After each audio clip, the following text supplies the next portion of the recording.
Noé dio un mensaje de advertencia al mundo. Le dijo que la hora del juicio de Dios había llegado y le mostró su necesidad de entrar en el refugio del arca. Este tiempo de juicio fue una prueba en la que todos tuvieron que enfrentarse con la decisión de aceptar o rechazar el mensaje. En ese instante su tiempo de gracia había terminado. La puerta del arca se cerró y cuando las aguas cubrieron la tierra, se ejecutó el juicio mediante el diluvio. Este patrón se repetirá con exactitud en los eventos del tiempo del fin. Así que acompáñame al futuro.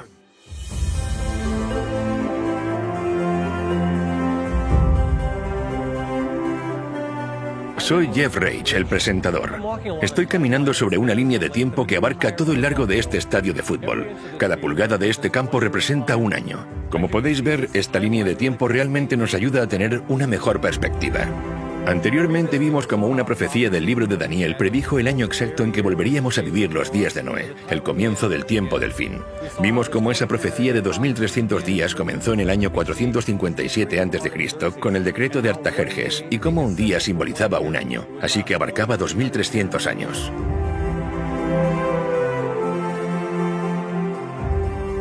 Esta profecía se extendía mucho más allá del tiempo en que Jesús vivió, hasta el año 1844.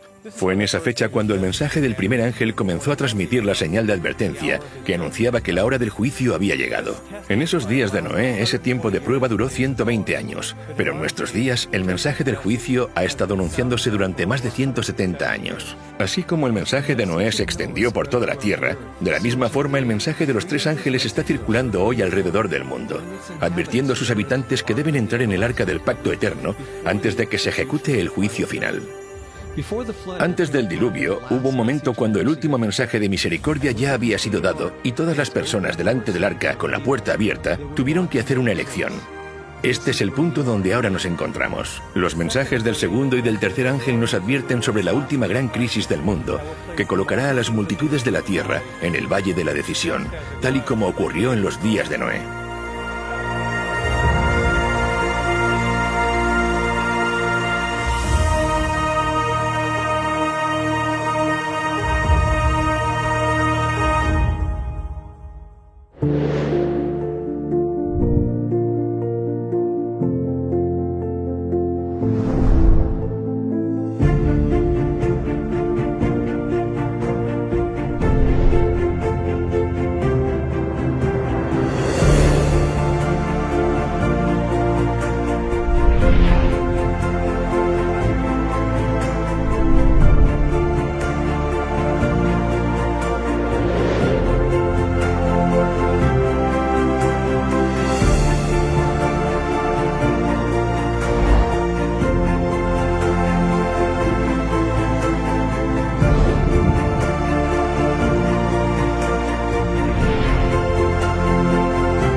Como en los días de Noé, tercera parte, el Valle de la Decisión. Muchos pueblos en el Valle de la Decisión, porque cercano está el día de Jehová en el Valle de la Decisión. La predicación de Noé habla de un día de juicio, un día para decidir si quieres estar dentro o fuera del arca. Debes hacer tu elección. Noé fue un pregonero de justicia y al predicar y decir que en realidad el único camino que funciona es obedecer la ley de Dios, por contraste estaba condenando, por así decirlo, a los falsos sistemas de adoración. Pero lo que estaba claro es que la mayor parte de la población no estaba cómoda con los requisitos de Dios, así que los adaptaron a su conveniencia. En los días de Noé, debido a la idolatría existente y a la proliferación por todo el mundo de un sistema falso de adoración, la gente estaba dispuesta a rechazar la invitación para entrar en el arca. En nuestros días, los innumerables sistemas de adoración cosecharán un resultado similar, el rechazo del pacto eterno. Pero Dios no dejará que nadie que desee conocer la verdad sea engañado. Tanto su misericordia como su justicia demandan una clara distinción entre la verdad y el error, para que todos puedan tener la luz suficiente para tomar su decisión. Es así como el verdadero buscador de la verdad puede desechar por sí mismo el error, y aquellos que escojan no hacerlo no tendrán ninguna excusa. Con este propósito, Dios envía el mensaje del segundo ángel.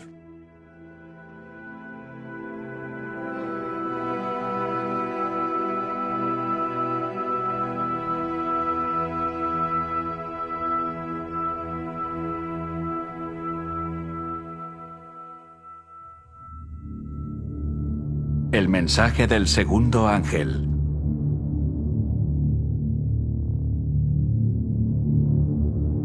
Otro ángel le siguió diciendo: ha caído Babilonia, la gran ciudad, porque ha hecho beber a todas las naciones del vino del furor de su fornicación.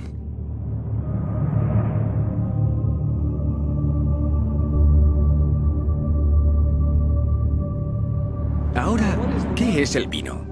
En las Escrituras el vino representa las falsas doctrinas. El vino es escarnecedor, la sidra alborotadora, y cualquiera que por ellos yerra no es sabio. Beber de este vino es ser engañado, porque es un vino fermentado y hace que las personas se desvíen de la verdad. Así que en contraste con el mensaje del primer ángel que presenta la verdadera doctrina, Babilonia predica el vino, que es una doctrina falsa.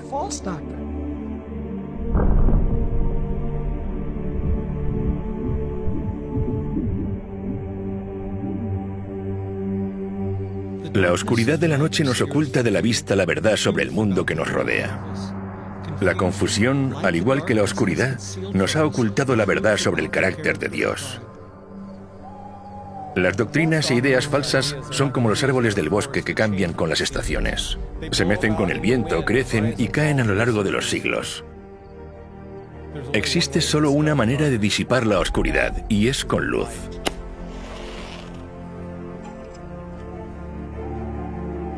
Pedro nos dice que tenemos también la palabra profética más segura, a la cual hacéis bien en estar atentos como a una antorcha que alumbra en lugar oscuro. Y a la luz de estas profecías, somos capaces de identificar este sistema llamado Babilonia.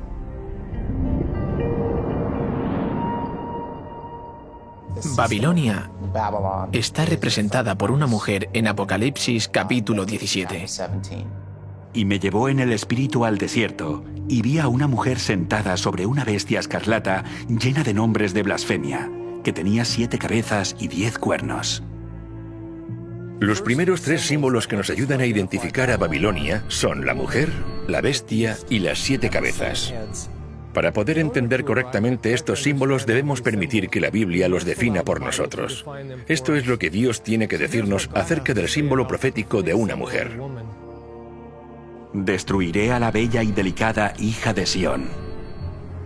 Sión fue el nombre dado al pueblo de Dios. También lo leemos en Isaías. Y diciendo a Sión: pueblo mío eres tú.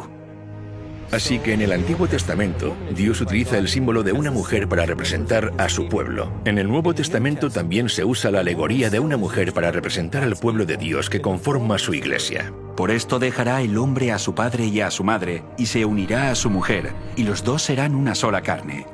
Grande es este misterio, mas yo digo esto respecto de Cristo y de la iglesia. En el libro de Apocalipsis aparecen 2 mujeres. Una es una virgen vestida de blanco que representa la iglesia de Dios, y la otra mujer se llama Babilonia y es una ramera, lo que significa que representa una iglesia falsa. Está sentada sobre una bestia.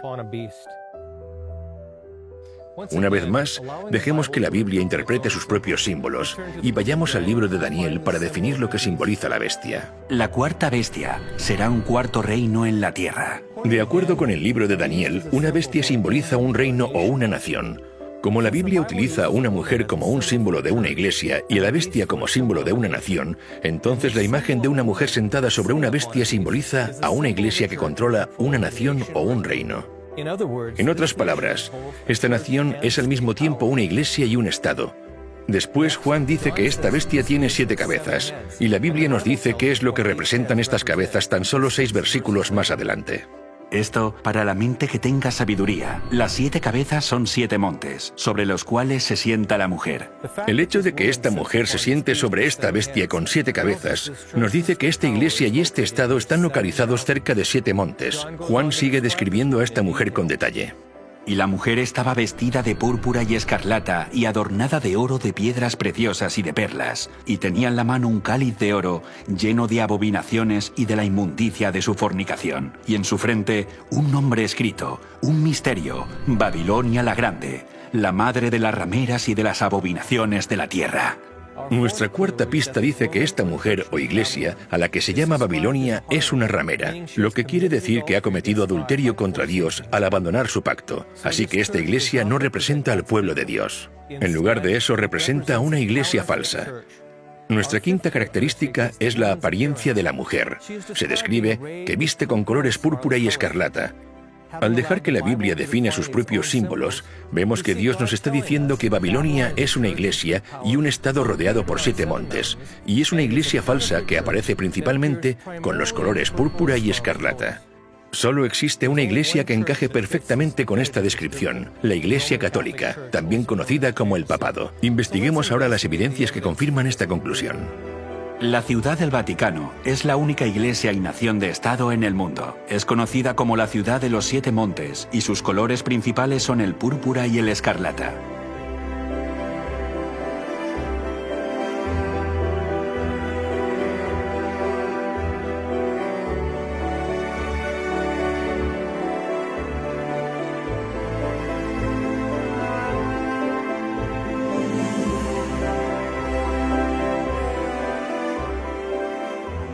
Durante la Reforma Protestante, muchos de los reformadores, incluyendo Thomas Cranmer, John Wesley, William Tyndale, John Wycliffe, Philip Melanchthon, Juan Hus, Martín Lutero y otros muchos, todos concluyeron que el papado era la ramera de Babilonia que aparecía en las Escrituras. Yo por mi parte quiero descargar aquí mi responsabilidad personal y actuaré conforme a mi conciencia. Por eso dirijo mi acusación contra el Papa y todos los papistas, que en verdad el papado no es sino el reino de Babilonia y el verdadero anticristo. Porque, ¿quién sino será el hombre de pecado, el hijo de perdición, que con sus enseñanzas y sus leyes multiplica los pecados y acrecienta el número de almas que se pierden, mientras que está sentado en la iglesia como si fuera un dios? Pues todo esto lo viene cumpliendo a la perfección la tiranía papal desde hace muchos siglos. La cautividad babilónica de la iglesia de Martín Lutero, página 197.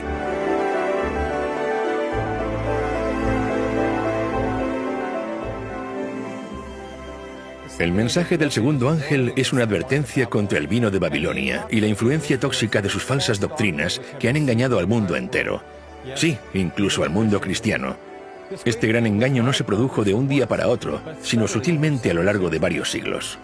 Cuando piensas en lo que dijo Jesús justo antes de ir al cielo, Él dijo que este evangelio debía ser predicado en todo el mundo y después vendrá el fin. Vemos que los discípulos salen a predicar este evangelio, pero el fin no llegó. Yo creo que la razón es porque el evangelio se contaminó y comenzó a esparcirse por todo el mundo un evangelio diferente. En la segunda parte de esta serie, vimos cómo el santuario nos revela el Evangelio eterno y el pacto eterno, pero ahora veremos una profecía en el libro de Daniel, donde se ataca al santuario. Esto es exactamente lo que aquí se está describiendo, un ataque al Evangelio y al pacto, reemplazándolo por un pacto falso. En Daniel capítulo 8, la Biblia habla sobre el poder de este cuerno pequeño que contaminaría el santuario.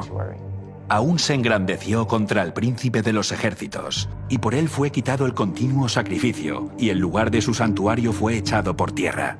Y a causa de la prevaricación le fue entregado el ejército junto con el continuo sacrificio, y echó por tierra la verdad, e hizo cuanto quiso y prosperó. Cuando estudias la secuencia del capítulo, no hay duda de que el cuerno pequeño está hablando del papado católico. La profecía de Daniel nos dice que el papado se ensalzaría a sí mismo y se exaltaría incluso por encima de Cristo, el príncipe del pacto. Y por culpa del papado, la verdad que representa el santuario y el ministerio de Jesús en el cielo sería echado por tierra. En lugar de mirar a Jesús como nuestro sumo sacerdote en el santuario celestial, haría que las personas se dirigieran a los sacerdotes humanos en un santuario falso en la tierra.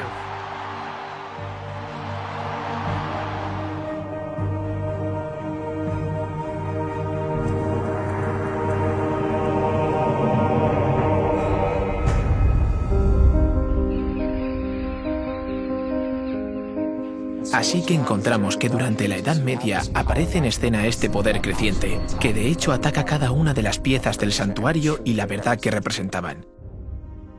El altar del sacrificio, que representaba el sacrificio de Cristo, fue atacado. En cierto sentido, fue alterado y apareció una nueva doctrina que decía que el sacrificio de Cristo no era suficiente para obtener el perdón de los pecados.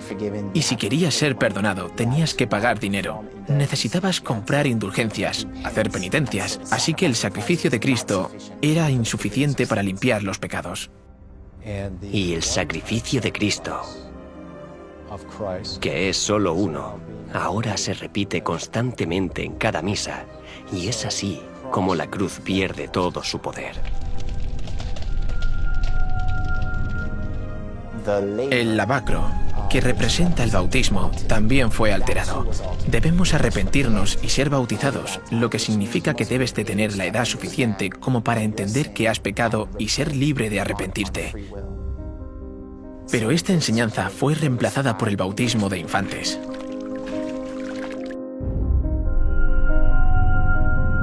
La mesa de los panes de la proposición representa la Biblia. La Biblia en la Edad Media fue arrebatada.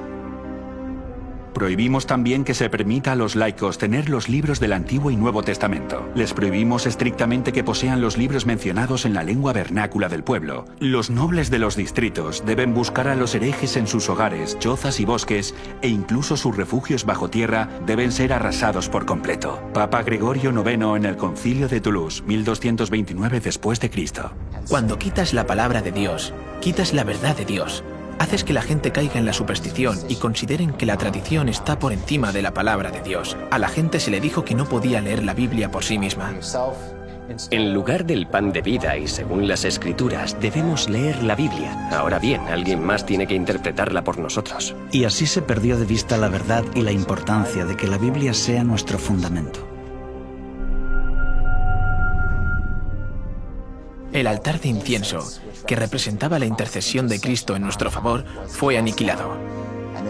Y en su lugar se estableció el confesionario, un espacio de 2 compartimentos divididos por una cortina, con un hombre sentado en el lugar de Dios, escuchando las confesiones de otros hombres. De esta forma se le decía a la gente: no puedes tener acceso directo a Dios, tienes que ir a los sacerdotes y confesar tus pecados a ellos. El sacerdote vino y se colocó entre el pecador y el Señor y dijo: no, tú debes ir a Dios a través de mí, necesitas confesarme a mí tus pecados. Y otra vez se levantan barreras entre el hombre y Dios. Simplemente se eliminó la opción de acudir individualmente a Dios de forma directa.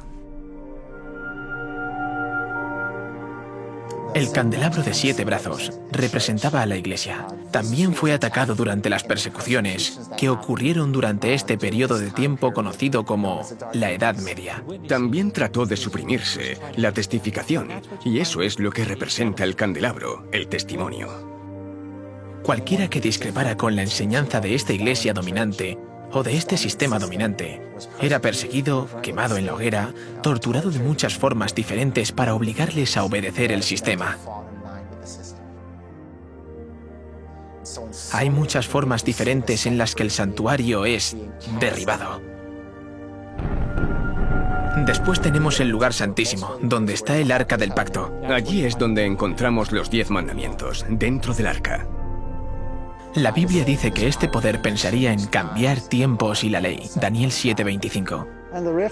La Reforma claramente enseñaba o predicaba con arrojo que veían cómo el poder papal decía tener el derecho de cambiar su ley como representante de Dios en la tierra. La Biblia dice: acuérdate del sábado para santificarlo. Y la Iglesia Católica lo contradice: por mi divino poder anulo el sábado y te ordeno guardar el primer día de la semana. Y mirad, todo el mundo civilizado se postra en obediencia reverente a la orden de la Santa Iglesia Católica. La profecía predijo que la Iglesia Católica pensaría en cambiar los tiempos y las leyes, y que la Iglesia reconocería este hecho. El Papa tiene el poder de cambiar los tiempos, de abolir leyes y de dispensar todas las cosas, incluso los preceptos de Cristo. Cuando lees la teología de la Iglesia Católica, encuentras que el catecismo ha suprimido el 2.º mandamiento. No aparece. Borraron el mandamiento que hablaba de las imágenes. No tendrás imágenes. Ahora tienen un problema porque solo tienen 9 mandamientos, así que tomaron el 10º mandamiento y lo dividieron por la mitad.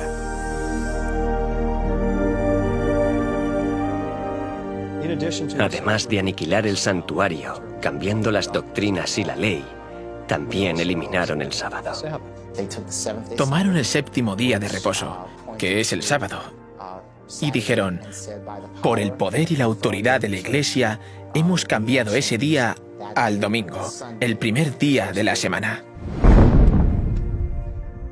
Enfatizando el cambio de este mandamiento, un sacerdote católico en 1903 dijo lo siguiente: Es correcto que recordemos a los presbiterianos, bautistas, metodistas y al resto de cristianos que la Biblia no apoya en ningún lugar su observancia del domingo. El domingo es una institución de la Iglesia Católica, y aquellos que observan este día observan un mandamiento de la Iglesia Católica. En los tiempos de la Iglesia cristiana primitiva, generalmente se entendía que guardar el sábado era parte de la vida cristiana. Y ahora se les decía que no, que el primer día de la semana es el nuevo día de reposo impuesto por la Iglesia Católica, porque ella misma dice tener el poder de hacerlo. El camino seguro siempre es el camino de las Escrituras. Si Dios dijo algo y me dejo convencer por alguien de que Dios no lo dijo así, ¿quién sería entonces el culpable? Yo soy el culpable. La idea de que el día de reposo de Dios ha cambiado es absurda cuando piensas que es el único mandamiento que empieza con la palabra recuerda. Es el que quieren hacernos olvidar, pero los mandamientos son preceptos inmutables de verdad y Él los puso en el arca del pacto. Esto se perdió durante la Edad Media. A través de los siglos, el santuario y las verdades que representaba fueron echadas por tierra. En otras palabras, fueron anuladas porque la verdad sobre el ministerio de Jesús en el cielo fue falsificado por estas falsas doctrinas de la Iglesia Católica. Hay muchas más enseñanzas falsas que conforman el vino de Babilonia, pero hay una que ataca directamente en el mismo centro del Evangelio. Es la que está relacionada con el pacto que Dios estableció con su pueblo. Jesús usó vino puro sin fermentar como un símbolo de su pacto, mientras que la Biblia describe el pacto falso de Babilonia como un vino fermentado. Cuando Jesús, en el Nuevo Testamento, establece la última cena con los discípulos, les da pan y dice, «Esto es mi cuerpo, que por vosotros es partido». Y después les da el vino, que es zumo de uva, y dice, «Esta es la sangre del pacto», o lo que es lo mismo, el nuevo pacto. Jesús dijo, «Esta es mi sangre del nuevo pacto». El vino simboliza el nuevo pacto. ¿Cuál es el nuevo pacto? Dios dice, pondré mis leyes en la mente de ellos, y sobre su corazón las escribiré. Cuando Babilonia ofrece este vino falso, están ofreciendo un pacto falso. Este vino está adulterado, y de acuerdo a Proverbios 31, la Biblia dice que no es de los reyes beber vino o bebidas fuertes, no sea que bebiendo olviden la ley. Así que este vino está fermentado, es impuro. Y beber de este vino te hace olvidar lo que Dios había ordenado recordar. ¿Y qué es lo que dijo Dios que recordemos? Acuérdate del día de reposo para santificarlo. Así que este es el vino que ha sido entregado al mundo en este momento.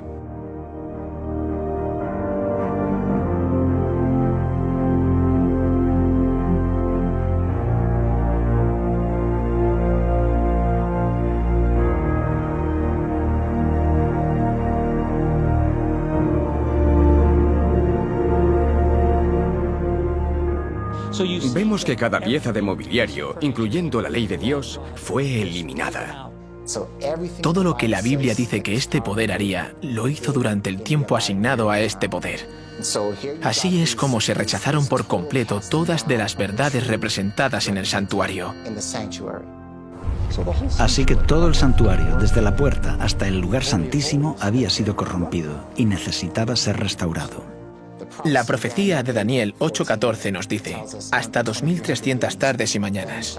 Luego el santuario será purificado. En un momento concreto, todas las verdades que habían sido derribadas por el cuerno pequeño terminarían siendo restauradas. Todo el santuario es echado por tierra y pisoteado por este hombre de pecado, y la Reforma protestante lo restaura. A lo largo de un periodo de 500 años, eso es lo que sucedió. Dios comenzó a hacer que surgieran diferentes movimientos que restaurarían cada pieza de mobiliario, casi siglo tras siglo durante un periodo de 500 años. Tenemos a John Wycliffe en el siglo XV. Él tradujo la Biblia en el idioma del pueblo. Y así surgió, por así decirlo, la Reforma. Martín Lutero nace en el siglo XV. Comienza la Reforma protestante en el siglo XVI. Y en esencia restaura la verdad de que el sacrificio de Cristo es suficiente para el perdón de los pecados. No necesitas pagar dinero, no tienes que hacer penitencia. Es por la fe en su sacrificio en nuestro favor que somos perdonados de nuestros pecados. Juan Calvino aparece en el siglo XVI. Es el fundador del movimiento presbiteriano. Para Calvino la oración es muy importante. Escribió extensamente sobre la oración. Básicamente enseñó que no necesitas ir a los sacerdotes para dirigirte a Dios. Puedes comunicarte con el trono de Dios personalmente. En el siglo XVII, John Smith y Roger Williams son los fundadores del movimiento bautista. Y su mensaje especial es la restauración del modelo verdadero de bautismo. Debes arrepentirte y después ser bautizado. No puedes ser rociado. El verdadero bautismo es un símbolo de estar totalmente sumergido, totalmente enterrado y totalmente renovado a la vida. Así que el movimiento bautista restaura el modelo verdadero de bautismo. En el siglo XVIII aparece en escena John Wesley. Es el fundador del movimiento metodista y tiene un mensaje muy contundente para el evangelista laico. Tú eres la luz del mundo. Deja que tu luz brille. En esencia, el movimiento metodista añadía un elemento más a lo que habían descubierto los movimientos anteriores. Añade este elemento de evangelismo. Sal y deja que tu luz brille. Así que para el siglo XIX aún falta una pieza de mobiliario por restaurar. Es el Arca del Pacto, específicamente el descanso del séptimo día, el sábado. Fue en ese siglo cuando Dios levanta el movimiento adventista del séptimo día, que se enfocaría específicamente en la ley de Dios y el mandamiento que fue pisoteado, el día de reposo del séptimo día.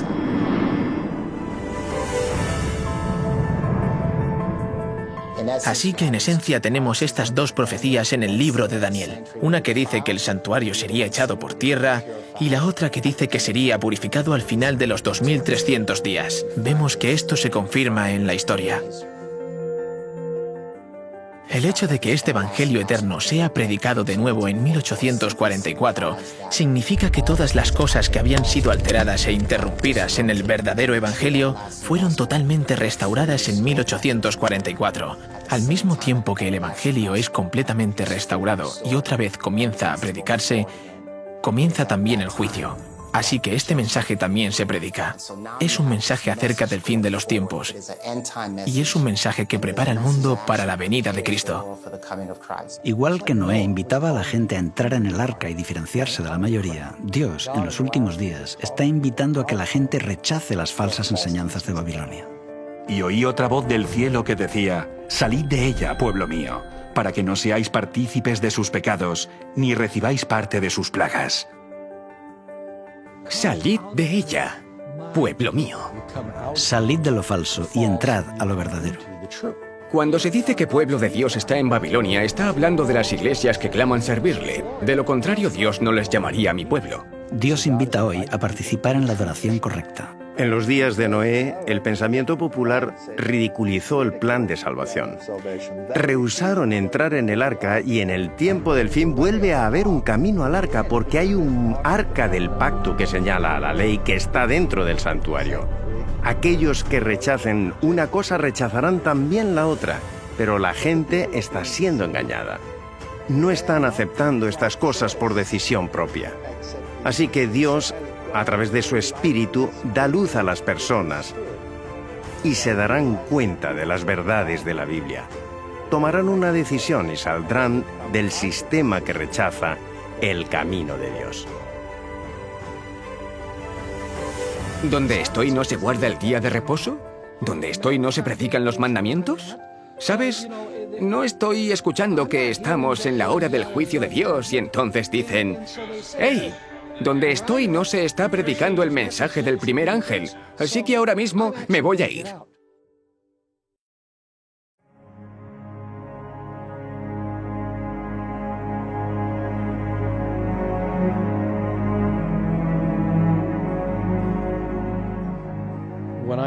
La primera vez que escuché este mensaje, que la denominación a la que pertenecía era Babilonia, y que ese era un método falso de alabanza, me asustó y me salí de la Iglesia Católica. Conocí a mucha gente buena que estaba dentro de la Iglesia Católica, pero cuando vi que sus enseñanzas eran contrarias a la Escritura, no tuve elección. Como ser humano racional reflexioné y dije, bueno, la única conclusión lógica es seguir lo que Dios ha dicho en la Biblia, no la tradición de los hombres. Fue muy difícil porque toda mi familia era católica y lo siguen siendo hasta el día de hoy. Y esto es lo que necesitamos hacer que la gente conozca que Babilonia ha caído 2 veces. Y no solo el catolicismo romano, sino también las hijas de la ramera que son presentadas en Apocalipsis 17, porque ellas también se han convertido en una Babilonia espiritual. Y en su frente, un nombre escrito, un misterio: Babilonia la Grande, la madre de las rameras y de las abominaciones de la tierra. Se la describe como la madre de las rameras y abominaciones, así que ella es madre y tiene hijas, por lo que el mensaje de este segundo ángel avanza. Creo que este mensaje habla de la madre de forma genérica, pero también se refiere a las hijas. Así que, ¿quiénes son las hijas? Son las iglesias protestantes que salieron de ella, que ya no protestan, que han rechazado el mensaje del primer ángel. Claramente, el mensaje del segundo ángel invita a que la gente salga de los sistemas religiosos donde no se pone en práctica el mensaje del primer ángel. Esto se refiere a las iglesias protestantes que han dado la espalda al mensaje del santuario, a la ley de Dios, al sábado. Babilonia ha caído, ha caído. Apocalipsis 18 lo retoma diciendo, salid de ella, pueblo mío. Así que hay una invitación para que el pueblo de Dios, que está en estas organizaciones caídas, salga de ellas, porque estos sistemas caídos están enseñando que hay otro camino para acceder al trono de Dios. Cuando solo hay un camino al trono de Dios, y es a través del patrón que se nos dio en el santuario.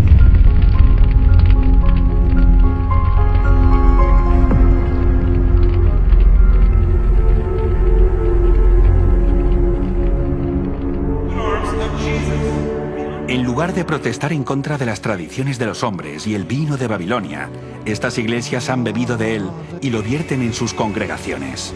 El término Babilonia, confusión, puede ser apropiadamente aplicado a estas entidades.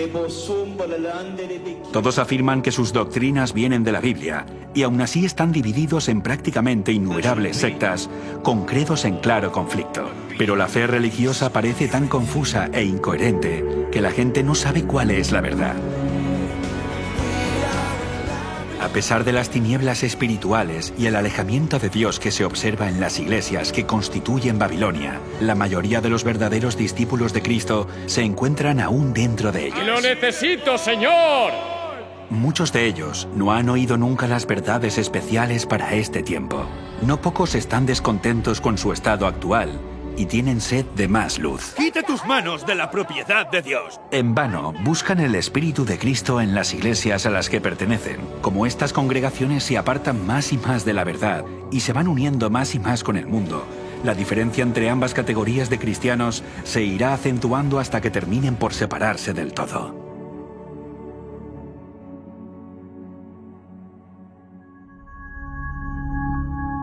Recuerdo cuando descubrí este mensaje. Y tengo que decir que era una de esas personas que estaba en Babilonia. Era un pagano, pero la primera vez que fui a Jesús me uní a la típica iglesia evangélica y no hice esas cosas de las que estamos hablando. Y entonces, cuando escuché la verdad sobre el sábado y descubrí el mensaje de salir de Babilonia, fue una lucha. Fue doloroso. Creo que estuve algo enfadado porque me sentía engañado. Tal vez fueron sinceros, pero los maestros no compartieron el mensaje completo conmigo. Estaba frustrado. Vi a diferentes pastores y me pregunté, ¿por qué estamos guardando el primer día de la semana cuando la Biblia claramente dice que el séptimo día es el día de reposo? Creo que pregunté esto a 10 pastores diferentes y probablemente me dieron 11 o 12 respuestas diferentes. Entre ellos no se ponían de acuerdo. Inmediatamente eso me dijo que algo estaba mal. Por otro lado, también fue difícil porque todos mis amigos estaban en esas iglesias y tenía que tomar una decisión. ¿Estoy dispuesto a perder a mis amigos? Mi empleo también estaba en riesgo. Tuve que rechazar trabajos porque guardar el día de reposo significa que lo santificas. Ese día no trabajas. Pasé por diferentes pruebas tratando de mantener mi puesto, pero al final me fui y Dios proveyó. Él me bendijo y siempre que damos un paso de fe y lo seguimos, al final será lo mejor y Él bendecirá, hará milagros para nosotros.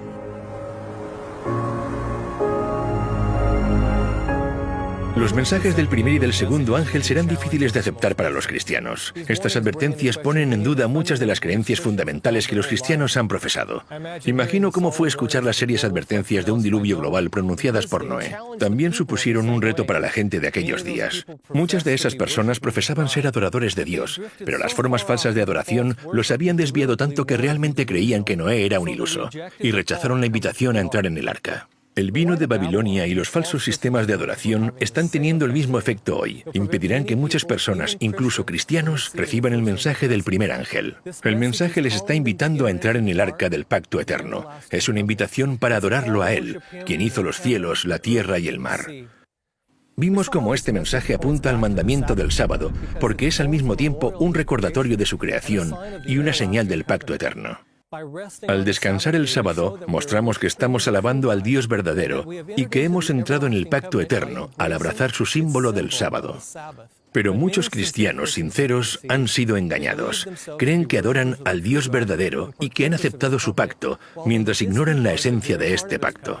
Aunque engañados, Dios sabe que muchos han vivido fielmente de acuerdo al conocimiento que poseen. Pero si continúan en el error y rechazan las verdades encontradas en el mensaje de los 3 ángeles, se encontrarán fuera del arca, al igual que aquellos que rechazaron la solicitud de Noé. Dios es amor, y porque es amor, hay una cosa que no puede hacer, y es forzar a alguien a aceptar su misericordia, en contra de sus deseos. El amor invita, el amor implora, pero el amor nunca puede vulnerar el libre albedrío del cual depende su propia existencia. Dios acepta y se regocija en aquellos que vienen a Él y respeta las decisiones de aquellos que no lo hacen. Pero esto no es así con el gran adversario. Él usará todos los medios necesarios, incluyendo la coacción y la fuerza, para asegurarse la sumisión y lograr sus objetivos. Durante siglos, Satanás ha estado preparando sus engaños más poderosos para su asalto final. Pero en el otro lado, el amor hará que cada persona tome una decisión inteligente según su libre elección. Con este propósito, Dios envía el mensaje del tercer ángel, para desvelar los planes del enemigo y que todos tengan la suficiente luz para que nadie sea engañado cuando se encuentre en el valle de la decisión.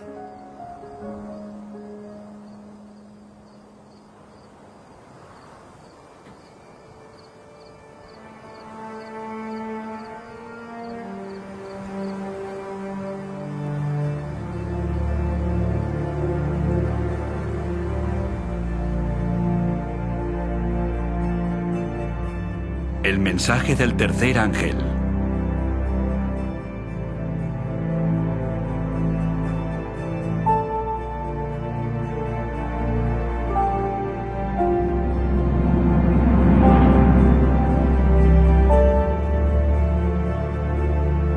Y el tercer ángel lo siguió diciendo a gran voz: si alguno adora a la bestia y a su imagen, y recibe la marca en su frente o en su mano, él también beberá del vino de la ira de Dios, que ha sido vaciado puro en el cáliz de su ira, y será atormentado con fuego y azufre delante de los santos ángeles y del Cordero. Y el humo de su tormento sube por los siglos de los siglos. Y no tienen reposo de día ni de noche los que adoran a la bestia y a su imagen, ni nadie que reciba la marca de su nombre. Aquí está la paciencia de los santos, los que guardan los mandamientos de Dios y la fe en Jesús. El mensaje del tercer ángel habla de los que reciben la marca de la bestia. Realmente, aquí está la maldición más temida de todas las que encontramos en la Biblia. Es lo que les ocurre a los que reciben la marca de la bestia. Y está relacionada con la falsa adoración y un juicio para los que adoran de forma diferente a como se indica en la Biblia. Pero no es solo el mensaje del primer ángel el que invita al mundo a adorar al Creador, sino que el mensaje del tercer ángel advierte al mundo de que no adore a la bestia ni a su imagen. Así que en el tiempo del fin la cuestión va a estar claramente relacionada con la adoración. Satanás no está tratando de evitar que adoremos, está tratando de desviarnos hacia la falsa adoración. En los últimos días, Satanás y el poder de la bestia no dicen no adores, ellos dicen adora, pero adora a la bestia. Vemos un paralelismo con los días de Noé. La población del mundo estaba dividida en dos grupos. Por un lado, la mayoría, lamentablemente fuera del barco con la marca de la bestia. Y la minoría dentro del barco con el sello de Dios. Incluso hoy la identidad de la bestia sigue siendo un misterio para la mayoría. La cultura popular ha hecho de estas profecías tema de innumerables películas y libros, y esto ha llevado a todo tipo de especulaciones, y al hacer esto ha mermado su significado. Ha hecho que se olvide su verdadero significado bajo un manto de confusión. La verdad es que podemos saber exactamente qué es la marca de la bestia. Después de todo, esa es la razón por la que Dios nos dio esta advertencia. Primero necesitamos ser conscientes de que nadie estará a salvo solo por saber cuál es la marca de la bestia. Cuando llegue el conflicto final, solo los que tienen el sello de Dios serán preservados durante el último gran conflicto. Lo importante es que sepamos cómo podemos recibir el sello de Dios. Así que antes de ver en qué consiste la marca de la bestia, aprendamos primero en qué consiste el sello de Dios. Vi también a otro ángel que subía de donde sale el sol y tenía el sello del Dios vivo. Y clamó a gran voz a los 4 ángeles, a quienes se les había dado el poder de hacer daño a la tierra y el mar, diciendo: no hagáis daño a la tierra ni al mar, ni a los árboles, hasta que hayamos sellado en sus frentes a los siervos de nuestro Dios. En los días de Noé fue sellado en el arca. Esto solamente significaba que no podía salir y que nadie podía entrar. Una vez en el arca, la Biblia dice que el Señor le cerró la puerta. En las Escrituras, la palabra cerrar y la palabra sello son intercambiables. Por ejemplo, Dios le dijo a Daniel: cierra las palabras y sella el libro hasta el tiempo del fin. De esta forma, la palabra cerrar y la palabra sellar tienen el mismo significado. Por lo tanto, cuando la Biblia dice que el Señor lo cerró, es lo mismo que decir el Señor lo selló. Noé fue sellado en el arca del pacto y fue preservado durante el diluvio. Fueron salvados del juicio que iba a venir sobre toda la tierra. No hay otro momento más difícil en la historia humana que se pueda comparar en intensidad con el que el pueblo de Dios va a atravesar. Para poder resistir este periodo, esta dura prueba, el pueblo de Dios tiene que haber sido sellado primero.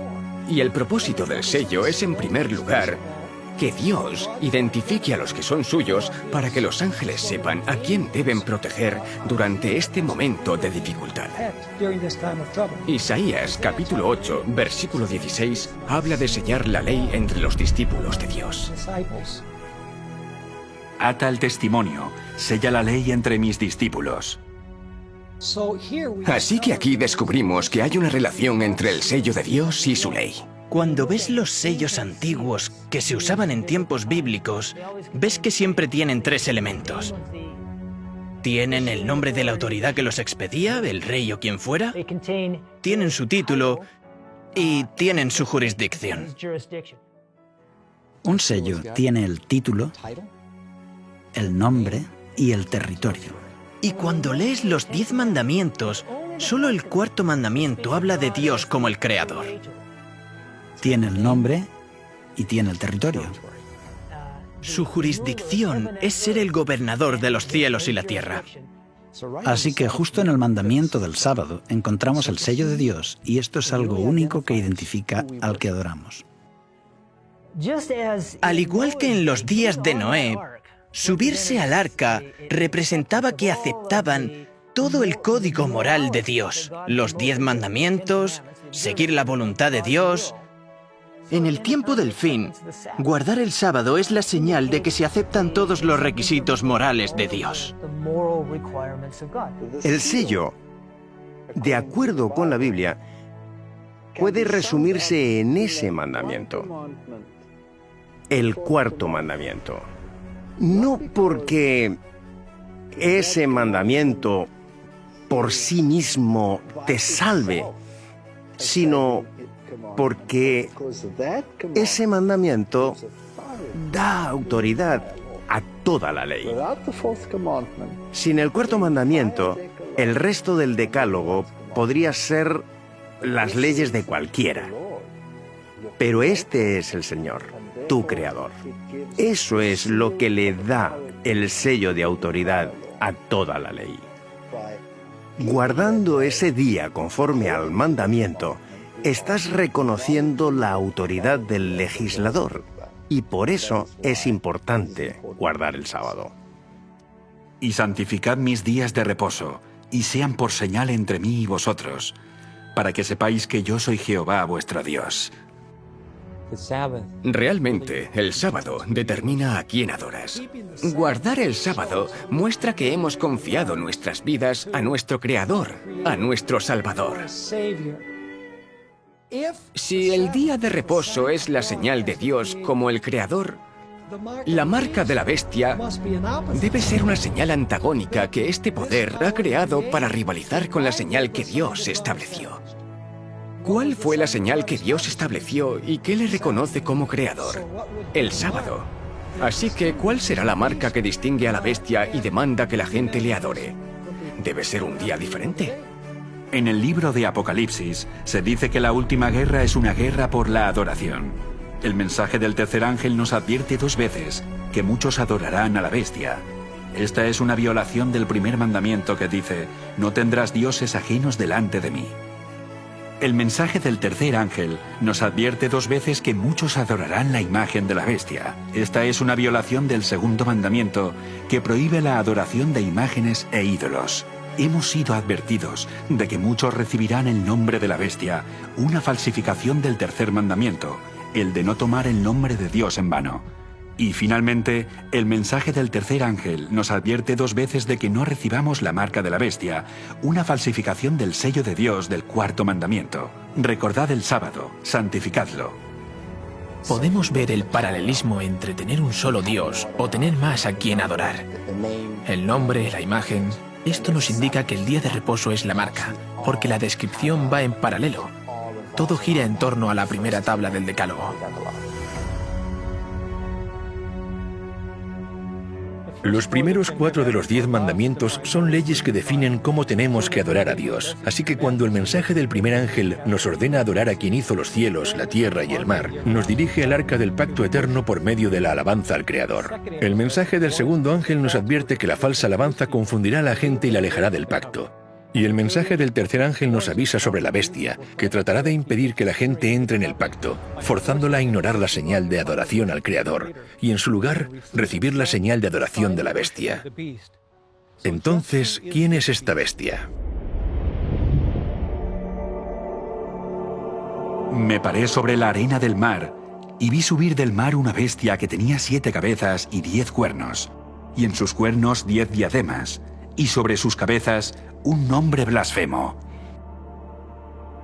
Juan ve que esta bestia tiene 7 cabezas y 10 cuernos.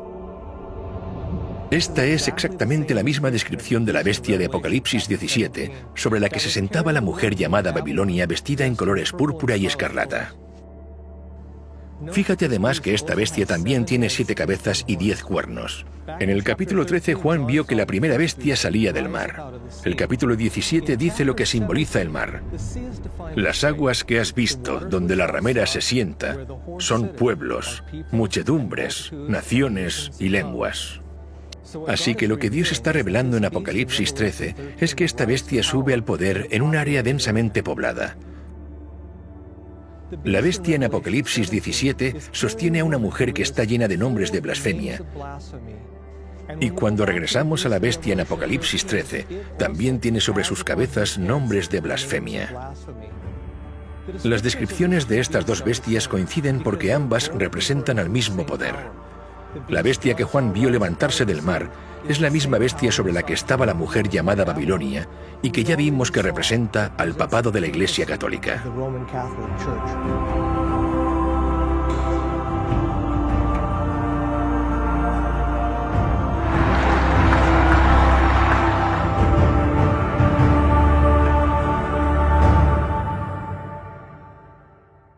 Cuando estudiamos quién es la bestia y entendemos cómo los símbolos de la bestia representan al sistema papal y a la Iglesia Católica, encontramos que su marca de adoración es la reivindicación de la capacidad que dicen tener para cambiar la ley de Dios. Cambiándola, la han distorsionado por completo. Han tomado el cuarto mandamiento y han hecho que se aplique no al día de reposo de la creación, no a la señal del poder y autoridad del Creador, sino al domingo. Según la Iglesia Católica, esta sería la marca de su autoridad, y esta es la marca de la bestia en el tiempo del fin.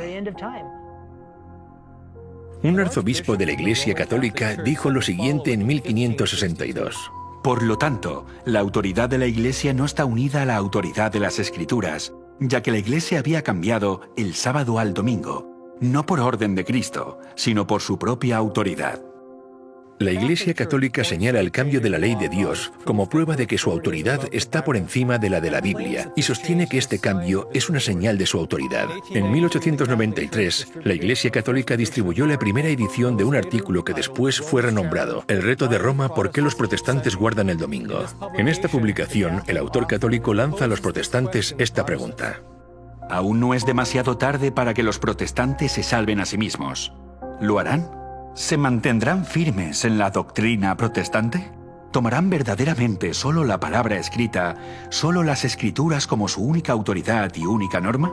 ¿O todavía retendrán la doctrina y la práctica indefendible, contradictoria y suicida, de seguir la autoridad de la Iglesia Católica y llevar la señal de su autoridad? ¿Guardarán el día de reposo del Señor, el séptimo día, de acuerdo a la Escritura?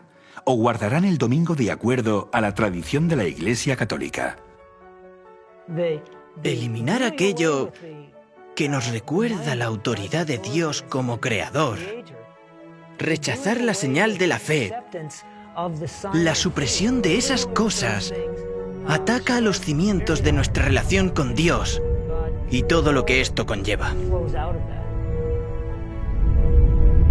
El acto más desafiante que puede haber para desafiar la autoridad de Dios es cambiar su ley, porque la ley es la base de su gobierno. El papado reclama este cambio como una señal de su autoridad. Aquellos que adoren al Creador honrarán el día que Dios santificó como la señal de su autoridad y de que forman parte del pacto. Y aquellos que pisoteen la ley de Dios para obedecer una representación humana recibirán la marca de la bestia, porque aceptan la señal de lealtad al poder que escogieron obedecer, en lugar de obedecer a Dios. Este es el centro del conflicto en esta última guerra por la adoración. Conforme esta crisis se intensifica y se hace universal, cada persona recibirá la señal del poder que decidieron obedecer, en la frente o en la mano. La marca será tanto en la frente como en la mano.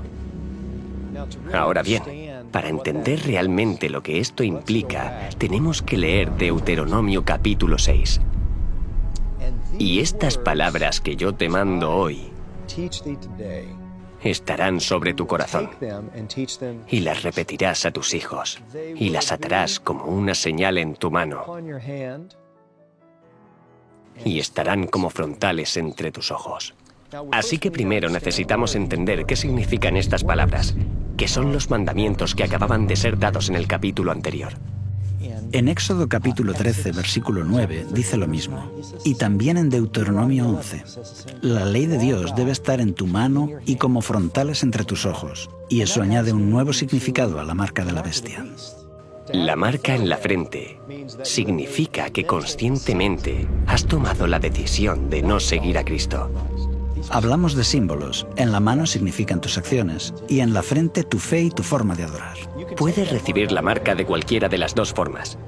Puede que conscientemente no estés de acuerdo con ella, pero la recibes porque dices, realmente no estoy de acuerdo, pero voy a hacerlo porque no quiero perder mi vida. El texto dice que está en la mano y en la frente. Tienen la ley y el pacto de la bestia en su forma de actuar y en su forma de adorar. En esta guerra por la adoración, la bestia tiene un aliado poderoso. Después de ver la primera bestia levantarse del mar, Juan ve otra bestia y dice que esta segunda bestia es la que forzará al mundo a adorar a la primera bestia. Después vi otra bestia que subía de la tierra y tenía 2 cuernos semejantes a los de un cordero, pero hablaba como dragón. Y ejerce toda la autoridad de la primera bestia en presencia de ella y hace que la tierra y los moradores de ella adoren a la primera bestia, cuya herida mortal fue sanada. Instigar a que alguien haga algo significa que estás utilizando la fuerza, y en esta profecía la segunda bestia usará su poder para provocar o forzar a los habitantes de la tierra a que adoren a la primera bestia.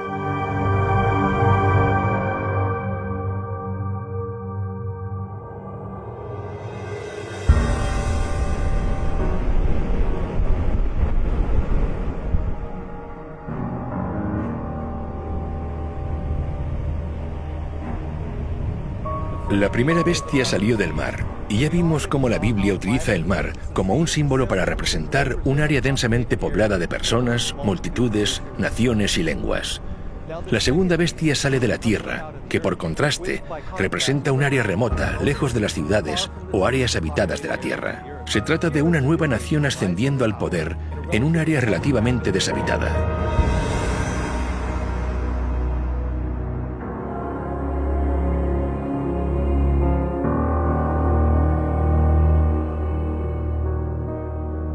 Además, esta bestia tiene 2 cuernos como los de un cordero. A través de la Biblia vemos que el cordero es un símbolo que representa a Jesús, el Cordero de Dios. Así que cuando se describe la segunda bestia con 2 cuernos como los de un cordero, estaríamos buscando sin equivocarnos a una especie de nuevo Cristo o a una nación cristiana ascendiendo al poder en un área deshabitada. Sin lugar a dudas, hay solo una nación que cumple estos requisitos. Y no es mera coincidencia que a menudo se la considere la nación más poderosa e influyente del mundo, los Estados Unidos de América.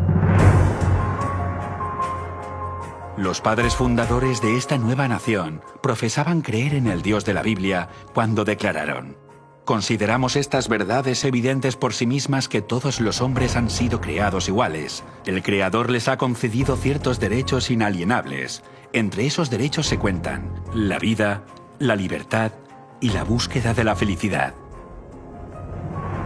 La primera enmienda a la Constitución de los Estados Unidos de América no solo manifiesta fe en el Creador, sino que también garantiza las libertades civiles y religiosas. Declara: el Congreso no podrá hacer ninguna ley con respecto al establecimiento de la religión, ni prohibiendo la libre práctica de la misma. Este nuevo gobierno se estableció para evitar la intolerancia religiosa y la persecución que había prevalecido en Europa por tantos siglos, para impedir que la Iglesia controlara al Estado y que el Estado controlara a la Iglesia.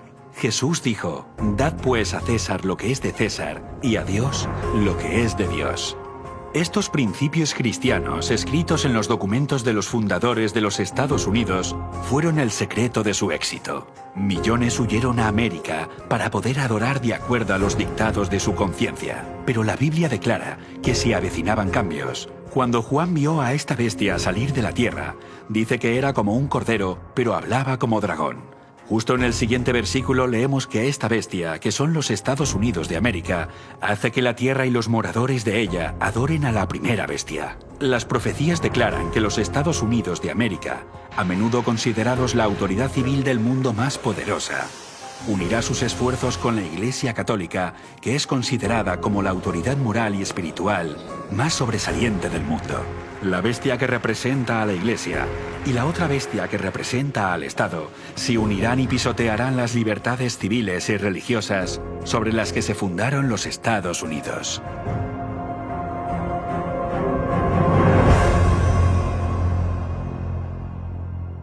En el tiempo de Cristo y los apóstoles, miles de personas abandonaron la religión de los saduceos y los fariseos, a los que Jesús había declarado corruptos, para formar parte del cuerpo de Cristo, la Iglesia del Nuevo Testamento. Los líderes religiosos apelaron al poder político para perseguirlos. Es por esto que el rey Herodes, en Hechos capítulo 12, había arrestado a Pedro y había ejecutado a Santiago. Aquel clero estaba pidiendo al poder político que persiguiera al pueblo de Dios. La historia se repitió durante la Edad Media con el poder de la bestia, cuando utilizaron el poder civil para perseguir, encarcelar y ejecutar a aquellos que no obedecieran las disposiciones de la Iglesia. Esto volvería a pasar. Veremos que en el tiempo del fin esto se va a repetir. Posiblemente necesitaríamos debatir un proyecto de ley que requiera que cada americano vaya a la iglesia de su elección el domingo para tratar de lograr una renovación moral. Sí, estamos hablando de la senadora Sylvia Allen y ella piensa que la nación está sufriendo una decadencia moral. La cuestión acerca del día de reposo será muy importante en todo el mundo. Las cadenas de radio y los canales de televisión también difundirán la visión opuesta porque Dios es un Dios justo. Así que la televisión, la prensa y otras organizaciones informarán acerca de las dos opciones, de los dos sistemas de adoración y los dos días de reposo. El sábado bíblico en el séptimo día y el día de reposo del resto del mundo. Se asegurarán de que este mensaje quede claro. Los cristianos han dicho que lo cambiaron. No, te equivocas. Mucha gente escuchará este mensaje en la 11ª hora. Miles se convertirán. Y el séptimo día fue un día de descanso ahora. El primer día, el domingo, que por cierto fue tomado de los romanos y los griegos, se introdujo después. ¿Cuál es el problema? Lo que está ocurriendo es que los pecados de Babilonia están siendo desenmascarados y la gente se va a dar cuenta de que las iglesias son Babilonia. Y de que estas iglesias han estado enseñando doctrinas falsas. Irán a sus pastores y sacerdotes y dirán, ¿son ciertas estas cosas? ¿Por qué no nos habéis dicho nada? Y preguntarán, ¿estas cosas son así? Y claro, la mayor parte harán todo lo que puedan para denunciarlo y apartarse de ellos, pero ellos continuarán diciendo paz, paz, no os preocupéis por estas cosas. Les están engañando, pero muchos no se quedarán satisfechos. Habrá muchos que escuchen este mensaje y lo acepten. Van a posicionarse y saldrán de Babilonia a costa de una gran pérdida personal y experimentarán una gran tribulación y persecución. Comenzarán a abandonar las iglesias nominales, aunque los líderes no van a descansar tranquilamente. De hecho, harán todo lo que puedan para contrarrestar el mensaje que ha sido difundido. Los líderes religiosos protestantes y católicos van a unir sus fuerzas.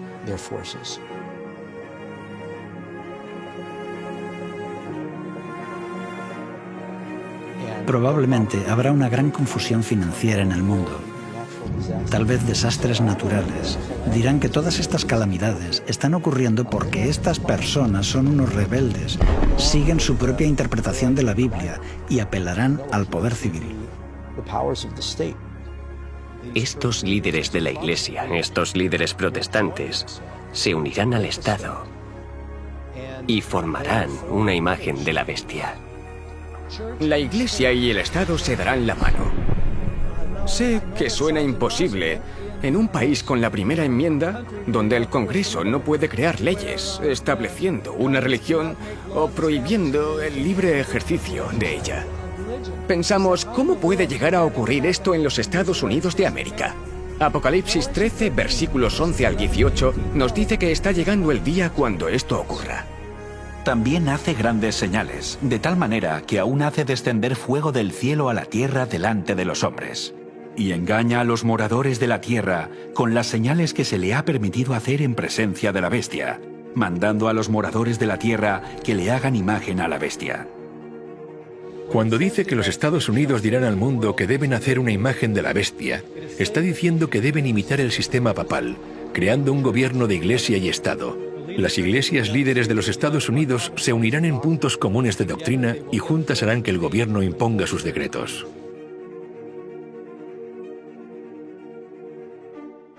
Los líderes religiosos en los Estados Unidos presionarán fuertemente para establecer una ley dominical a nivel nacional. Los gobiernos estarán inundados con solicitudes para hacer que la legislación establezca el domingo como día de adoración.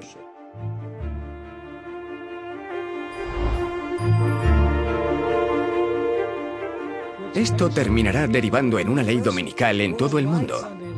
Esto se ve en diferentes momentos de la historia de Daniel. Se estableció una ley y tuvieron que escoger. Cuando se instaló la imagen en los valles de Dura, no parecía que tuviera importancia. No fue importante hasta que se ordenó que todos debían adorarla.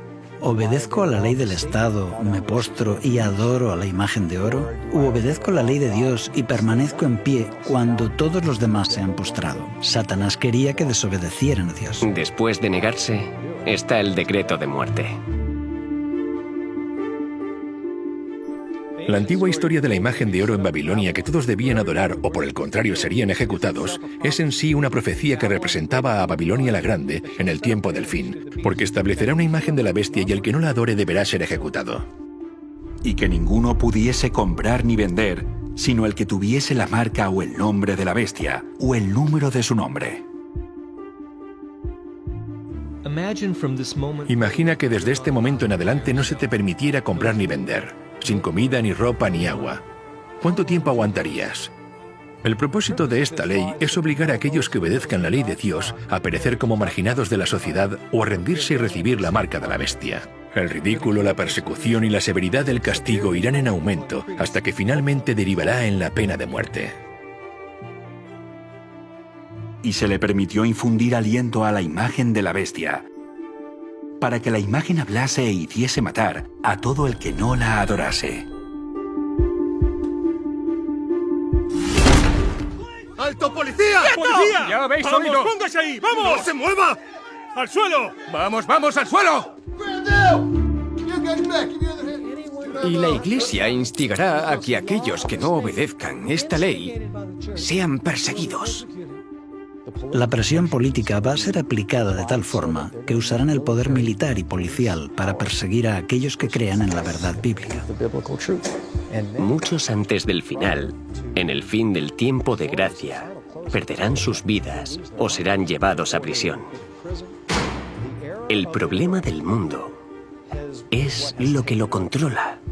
Hay solo una minoría que tiene el mensaje de fe en la justicia de Dios. Es el mensaje de Noé y es un mensaje de esperanza. Es un mensaje de salvación, pero también es un mensaje de juicio. La elección final es del hombre, que debe decidir entre la ley dada por Dios y la ley dada por el hombre. Y el catolicismo dice exactamente lo mismo. Dice que la decisión está entre el sábado bíblico y el día de reposo papal.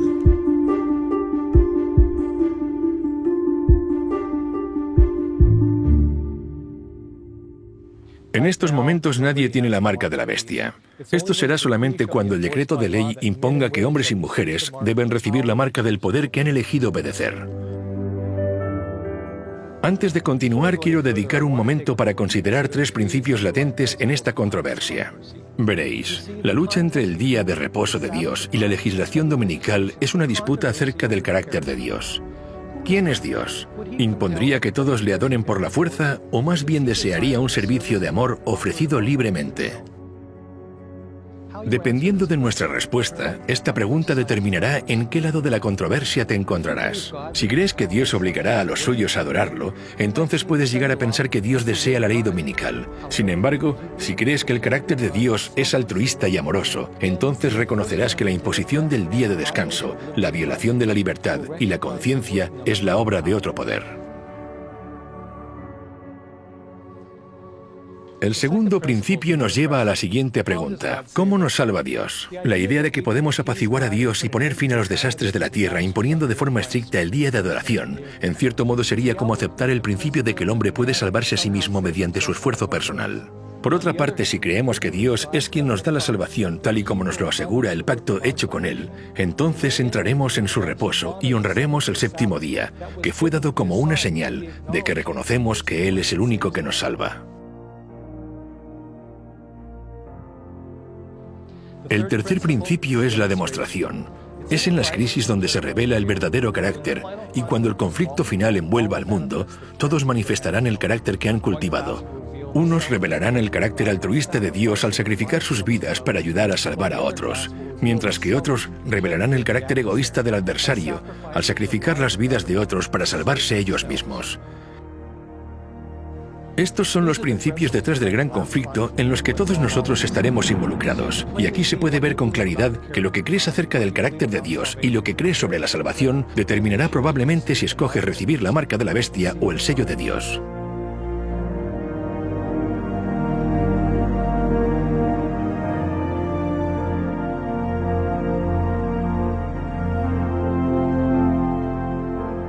Ahora mismo el mensaje de los tres ángeles está anunciando la hora del juicio final, advirtiéndonos de los eventos que rodean el cumplimiento del juicio que está por llegar. No sabemos cuándo tendrán lugar los eventos, no sabemos el año exacto, pero sea cuando sea, sabemos que sucederán pronto y sobrevendrán rápidamente. Veamos un panorama detallado de estos eventos finales. Ahora mismo los eventos que ocurren en el mundo están confluyendo para suscitar la crisis de la marca de la bestia, tal y como la Biblia lo predijo. Y será entonces cuando se agote el tiempo de prueba, seguido por la ejecución del juicio y la segunda venida de Cristo.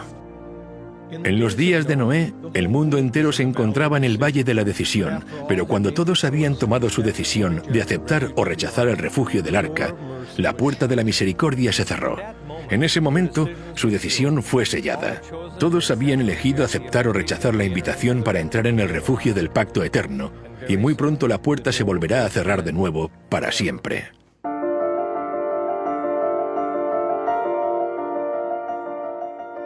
Muchas personas no se dan cuenta de la relación que hay entre los días de Noé y el final de los tiempos. No tanto por la propia destrucción y la crueldad que existía en el mundo, sino que el verdadero paralelismo se encuentra en el momento en que la puerta se cierre.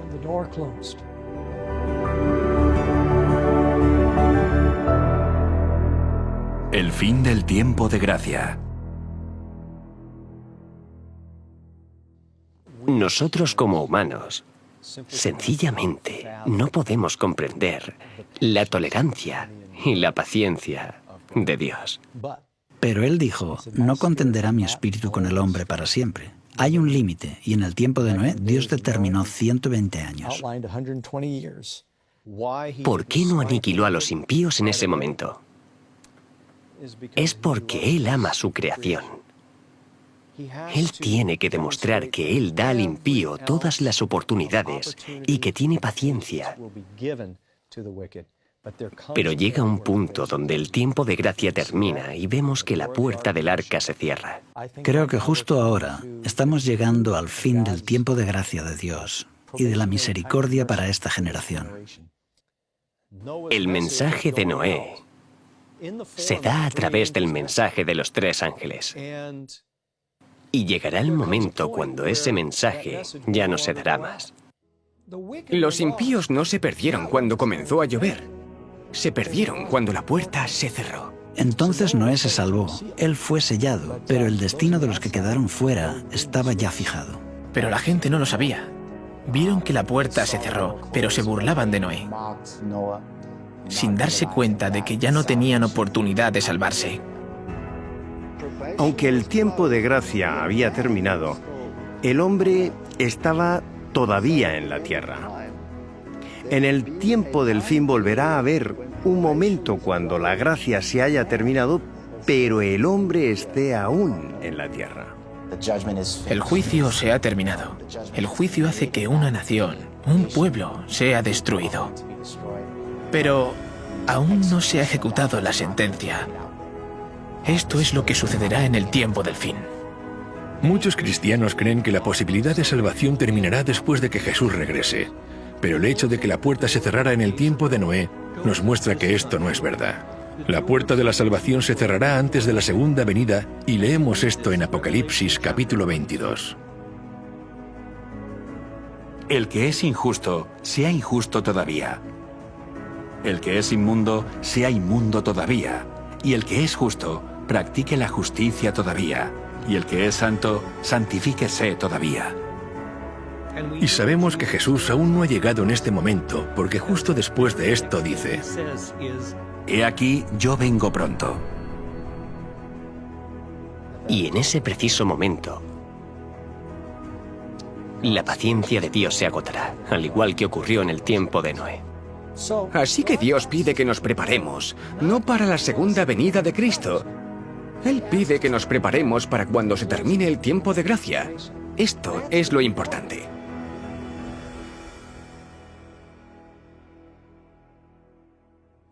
En estos momentos, el veredicto de nuestro caso aún está siendo investigado en el juicio celestial, porque la puerta al refugio del pacto eterno aún está abierta, y esa puerta es Jesús.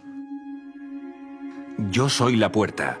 El que por mí entrare será salvo. Jesús también habló de la puerta de la salvación en el libro de Apocalipsis. He puesto delante de ti una puerta abierta, la cual nadie puede cerrar, aunque tienes poca fuerza. La razón por la que Noé no cerró la puerta del arca es porque representaba la puerta de la salvación y ningún hombre podía cerrar esta puerta. Imagina la fe de Noé al haber preparado un arca durante 120 años, sabiendo que no tenía forma de cerrar la puerta. Él confió en que Dios cumpliría su promesa, y es así como ocurrió en los días de Noé, porque leemos que Jehová le cerró la puerta. Cuando el juez golpea con su mazo, el caso está cerrado y la investigación ha terminado. De la misma forma, el cierre del arca mostró que el caso de cada individuo había sido determinado. Todos habían escogido aceptar o rechazar la promesa de misericordia. Para entender cómo Dios cerró la puerta de la salvación al final de los tiempos, necesitamos abrir nuestro libro de texto, El Santuario, y veremos cómo Jesús, en este momento, está manteniendo la puerta abierta.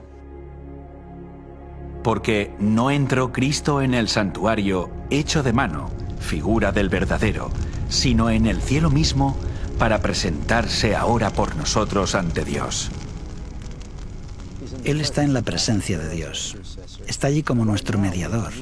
En estos momentos tenemos un mediador que está intercediendo. Él vive para interceder por nosotros. Un día la intercesión terminará y Él se marchará. El sumo sacerdote saldrá del lugar santísimo. El incensario será derribado. En este momento, no hay más mediador. Y por lo tanto, no puede haber más perdón de los pecados.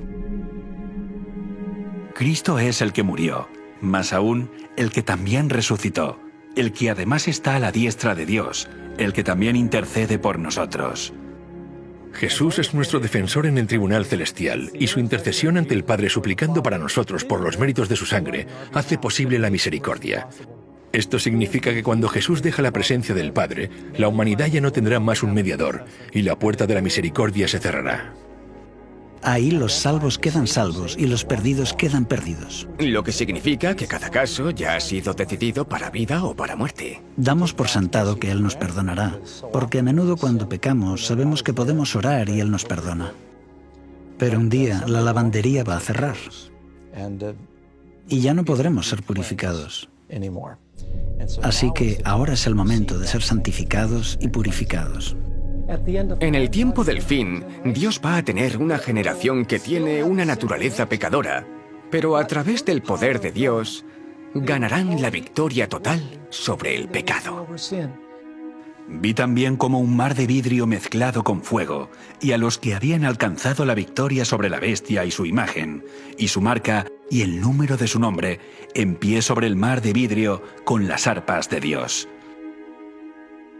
Son llamados los 144.000 los santos que viven cuando Jesús viene. Ellos van a desarrollar un carácter como el de Jesús.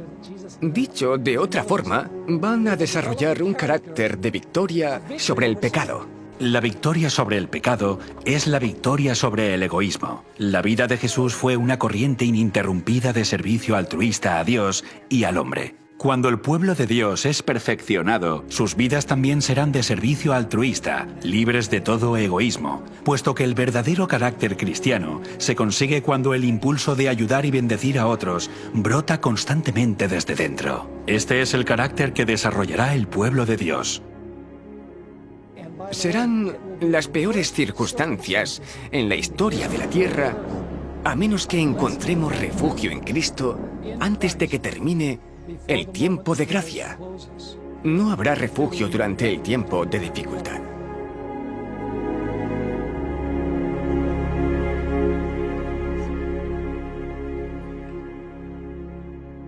La Biblia dice que Satanás es el acusador de los hermanos, pero Jesús está en la presencia de Dios para defendernos. Pero Jesús no puede terminar su trabajo de intercesión hasta que se levante una generación de santos que estén tan llenos del Espíritu que puedan ponerse en la presencia de Dios sin un mediador.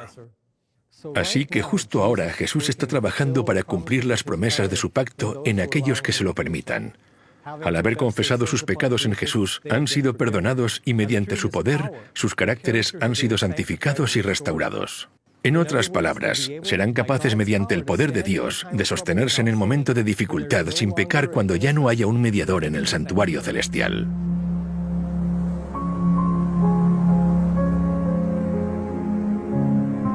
Para hacernos una idea de lo que ocurrió con Noé y su familia cuando entraron en el arca, la puerta se había cerrado y durante 7 días no pasó nada. Y los impíos estaban fuera, y no había señales de que fuera a suceder lo que Noé había predicho. Tuvo que haber pensado, bueno, este diluvio, estas aguas van a llegar en cualquier momento. No hay duda de que durante ese tiempo Noé atravesó una prueba severa de su fe. Y pasó un día y no ocurrió nada. Pasan 2 días y nada. Yo creo que Noé comenzó a extrañarse. Él pensó, bueno, quizá estaría equivocado. Y después de 7 días, fue cuando vino el juicio. En el tiempo del fin ocurrirá lo mismo. El pueblo de Dios pasará por un momento de gran dificultad. Les van a hacer creer. Serán tentados a creer que la presencia de Dios les ha abandonado.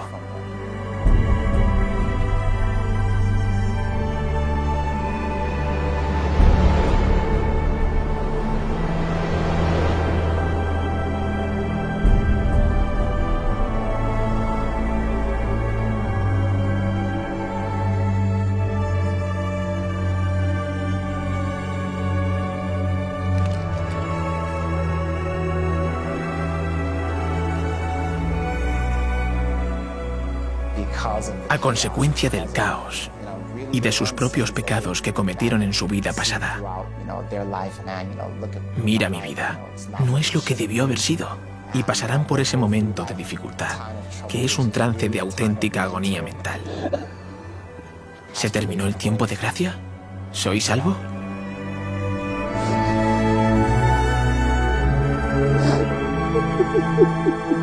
Nadie sabe con exactitud cuándo se cierra la puerta. Cuando caigan las plagas, sabremos cuándo termina el tiempo de gracia. Existe un paralelismo con el tiempo de Noé en el sentido de que hay una predicación. La predicación divide el mundo en 2 grupos. Luego está cuando la puerta se cierra. Después hay un periodo donde la fe de los que están dentro del arca se pone a prueba y aquellos que están fuera están seguros de que Noé y su familia están equivocados. Y después está la destrucción. Llama la atención el paralelismo con el tiempo del fin, porque primero está el mensaje de los 3 ángeles que incluye el momento del juicio. Después de esto se cierra la puerta, cuando los inmundos permanecen inmundos y los justos siguen siendo justos. El santo seguirá siendo santo y el injusto continuará siendo injusto. Después de eso habrá un periodo de tribulación donde el pueblo de Dios estará en la tierra. Su fe será puesta a prueba. Luego vendrá la destrucción. Así que hay un paralelismo sorprendente entre lo que sucedió en los días de Noé y lo que sucede durante el día del juicio final. Y este juicio termina con el fin del tiempo de gracia, no con la segunda venida de Cristo. Termina en el fin del tiempo de gracia, cuando la puerta se cierra, al igual que ocurrió en los días de Noé. En Lucas capítulo 13 también aparece la imagen de la puerta cerrada y la gente que llama a la puerta para entrar. Porque os digo que muchos procurarán entrar y no podrán. Después que el padre de familia se haya levantado y cerrado la puerta, y estando fuera empecéis a llamar diciendo, «Señor, Señor, ábrenos». Él respondiendo os dirá, «No sé de dónde sois». Entonces comenzaréis a decir, «Delante de ti hemos comido y bebido, y en nuestras plazas enseñaste». Pero os dirá, «Os digo que no sé de dónde sois, Apartaos de mí, todos vosotros, hacedores de maldad. Lo más triste de todo esto es que muchas de estas personas que están llamando a la puerta se autoengañaban. Creían que estaban caminando con el maestro, cuando en realidad estaban caminando con otro, un maestro falso. Jesús identificó solo una razón para no conocerlos. Él dijo: apartaos de mí todos vosotros, hacedores de maldad. Y la palabra maldad significa sin ley. Aunque ellos afirmaban ser seguidores de Cristo, no se rindieron a la obra del Espíritu Santo y en consecuencia no guardaron sus mandamientos. La Biblia dice: pues este es el amor a Dios, que guardemos sus mandamientos, y sus mandamientos no son gravosos. En Primera de Juan dice que el que dice yo le conozco y no guarda sus mandamientos, el tal es mentiroso y la verdad no está en él. Así que no basta solamente con afirmar ser cristiano, no es suficiente. Por este motivo, muchos se sorprenderán cuando se enteren de que están fuera del arca y dicen: Señor, Señor. Y él dice: apartaos de mí, no os conozco. Así será la situación en los últimos días. La gente va a pensar que las formas de religión pueden hasta cierto punto suplir la santidad y devoción reales.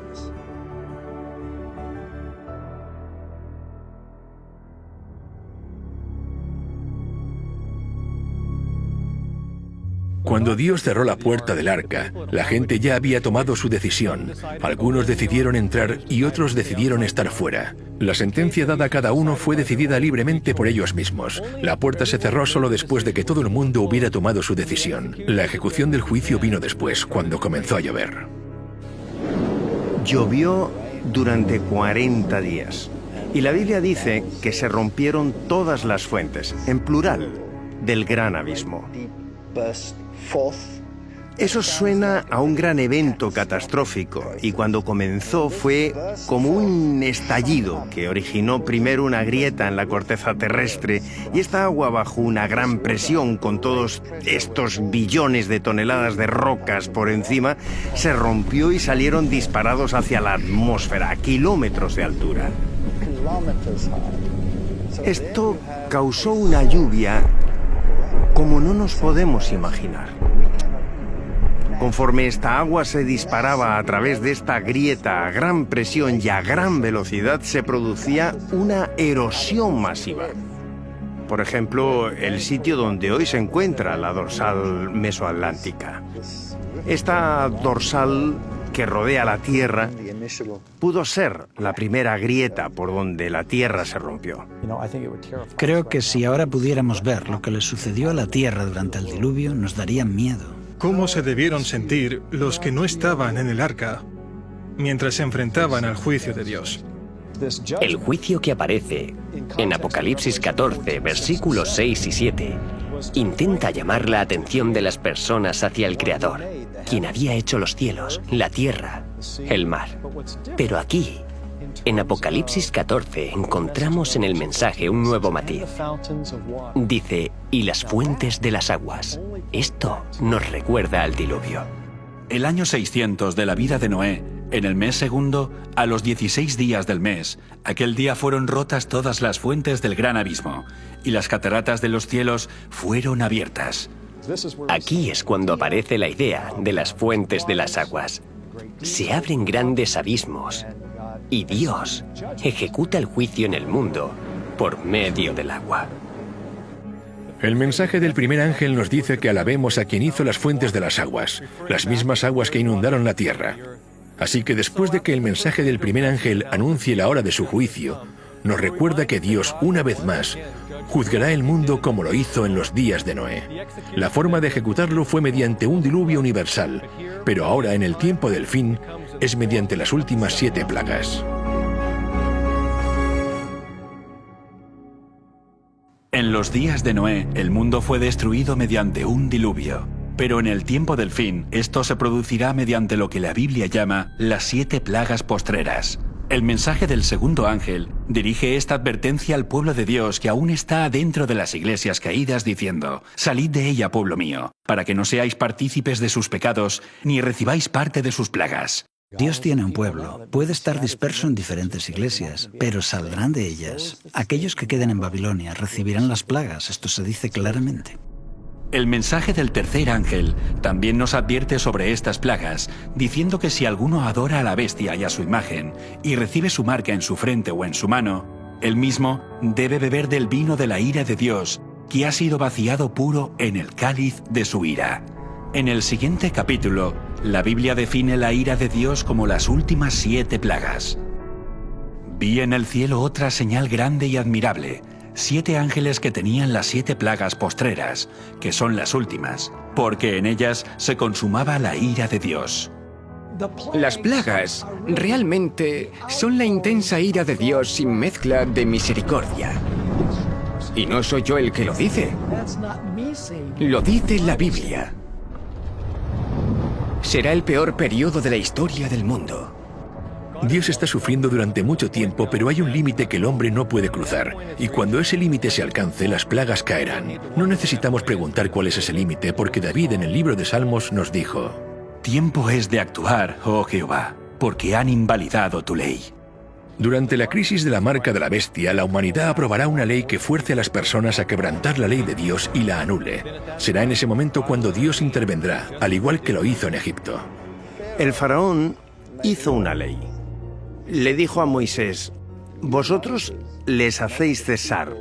En hebreo es Sabbat. Tú, Moisés, haces que la gente guarde el sábado. Aumenta el trabajo que deben hacer y crea una ley antisábado. Así que el faraón hizo una ley y como consecuencia vinieron las plagas. El nuevo faraón hará una ley similar y como resultado vendrán las plagas.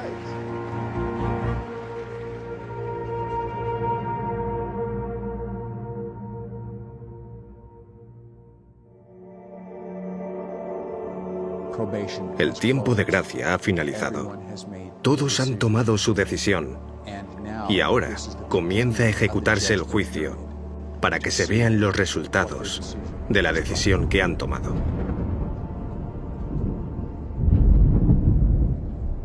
Oí una gran voz que decía desde el templo a los 7 ángeles: Id y derramad sobre la tierra las 7 copas de la ira de Dios.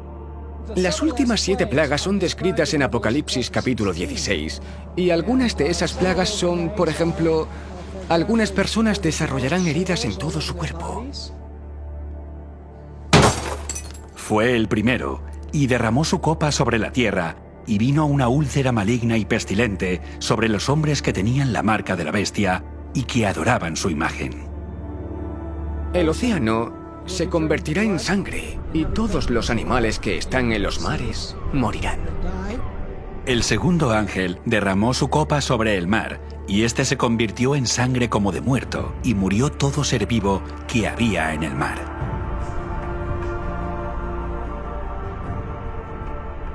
El tercer ángel derramó su copa sobre los ríos y sobre las fuentes de las aguas, y se convirtieron en sangre. Las fuentes de los ríos, el agua potable, también se convertirá en sangre.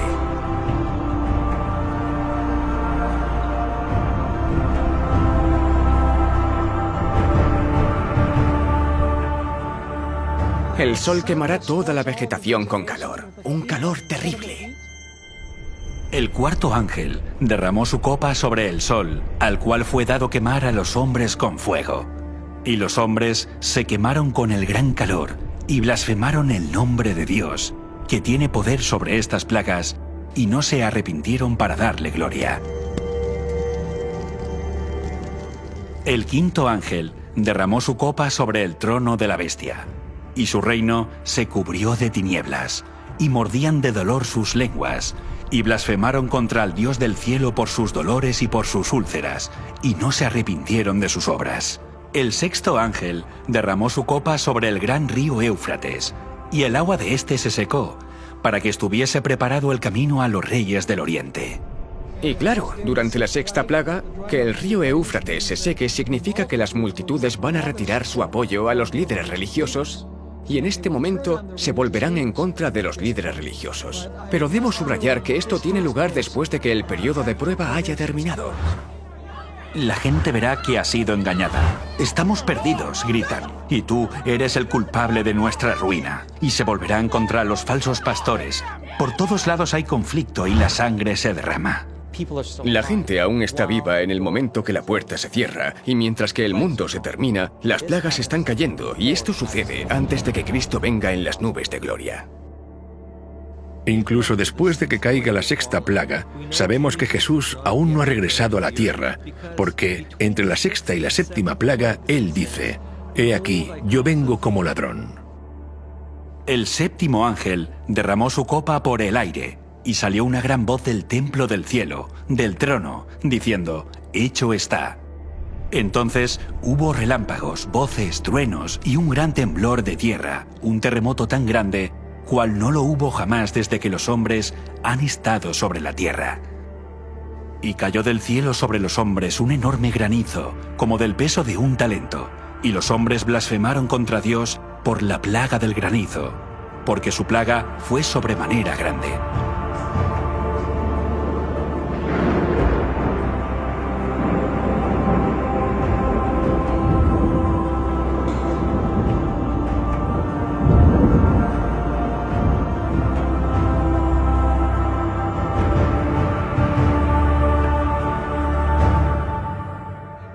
Ninguna de las plagas tocará a nadie del pueblo de Dios. Algunos piensan que Dios va a arrebatar a la iglesia antes de que Jesús regrese. La Biblia no nos enseña que Dios nos salva de la tribulación, sino a través de la tribulación. El pueblo de Dios estará protegido de las plagas. Es algo parecido a lo que pasó a Israel y a Egipto. Cuando las plagas cayeron en el antiguo Egipto, Él no los sacó de Egipto antes de que cayeran las plagas. Él los salvó utilizando las plagas. Si esta es nuestra referencia, podemos considerar que en el tiempo del fin será igual. El pueblo de Dios estará aquí cuando caigan las plagas. Todos ellos tienen el sello del Dios vivo en sus frentes, así que cuando las plagas caigan serán capaces de mantenerse firmes. Estarán a salvo de las plagas. Dios los salvará de las plagas, al igual que la familia de Noé fue sellada cuando estaban en el arca y se pudieron salvar del diluvio. Así que aquí vemos que la historia se repite, tanto en Génesis como en Apocalipsis. Será el peor periodo en la historia del mundo. Será un tiempo donde solo podremos subsistir gracias a la protección de Dios. El pueblo de Dios atravesará este periodo y en esos momentos el Salmo 91 será un consuelo. Caerán a tu lado 1000 y 10.000 a tu diestra, mas a ti no te llegará.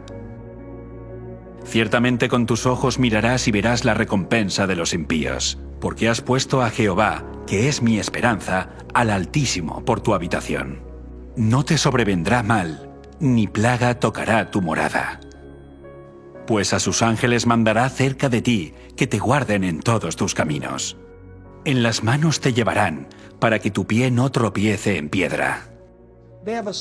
Han llegado a desarrollar un carácter perfecto gracias a una relación íntima con Cristo, y Cristo, como resultado, pondrá su sello en ellos para sostenerlos en el tiempo de dificultad y revelar a los ángeles quién debe ser protegido durante este tiempo de dificultad. En los días de Noé, el arca fue el medio por el que Dios cumplió la promesa de mostrar misericordia a Noé. Por lo tanto, el arca en el tiempo del fin es el medio por el que Dios cumplirá su promesa de mostrar misericordia a aquellos que entren al pacto eterno. Por lo tanto, la promesa se cumple mediante la sangre del pacto eterno. Dios ahora ordena a sus santos ángeles preservar y proteger de las últimas 7 plagas a aquellos que están dentro del pacto mediante la sangre de Jesús. Es la consumación final de la ira de Dios sobre un mundo que ha rechazado su misericordia, que ha rechazado su ley y que ha rechazado su justicia. Y al rechazar la misericordia de Dios, no hay nada más que Dios pueda hacer cuando la persona dice: no necesito el perdón.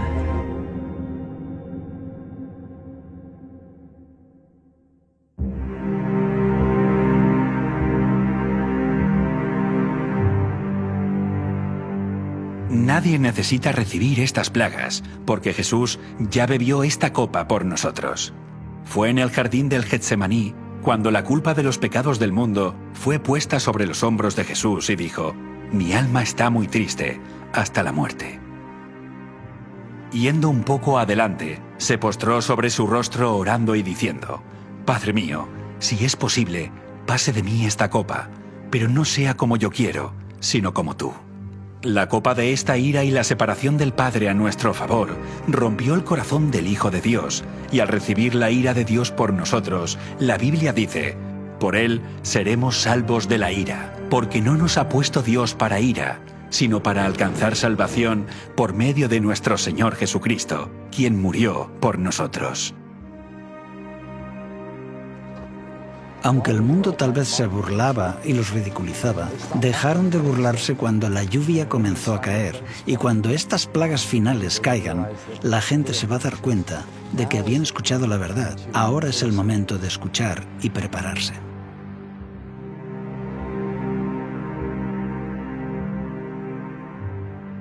Al igual que las multitudes se reunieron ante el arca contemplando la decisión final que sellaría su destino, así te encuentras tú hoy en el valle de la decisión.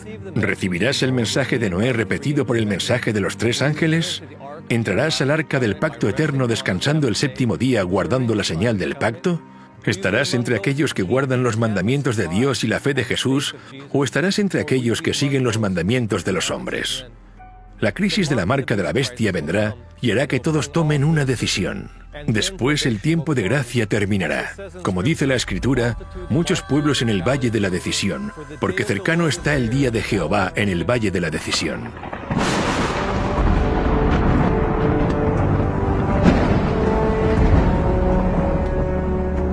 Después de las últimas 7 plagas, lo siguiente que ocurre es la bendita esperanza y la aparición gloriosa de Dios y nuestro Salvador Jesucristo.